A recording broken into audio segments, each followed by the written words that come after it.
ये दाद भाई पधारिया महावीर देसी ढाबा। दाद भाई आपको शुभ नाम? राम जी खटू पधारिया को हम। कपासन अच्छा, कई कारोबार है दाद भाई आपनो? कमल पान कॉर्नर कपासन अच्छा पान की दुकान है। अच्छा, कई गया भगवान खाना के बारे में?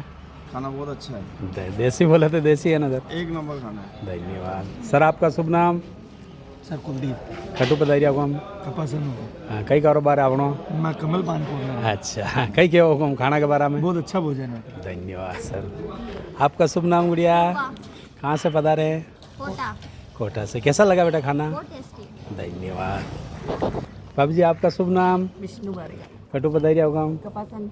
अच्छा, कई क्या हुकुम खाना के बारे में? बहुत टेस्टी। धन्यवाद। आपको शुभ नाम? शक्ति सिंह चौहान कहाँ से पधारे? कपासन से। अच्छा, कई कारोबार है अपनो? कई कारोबार है अपनो? अपना हाइड्रो चलाने का। अच्छा, कई क्या हो खाना के बारे में भगवान? बहुत अच्छा खाना। धन्यवाद सर। ये सर पधारे कपासन से। आप भी एक बार सेवा का मौका देना। जय श्री राम।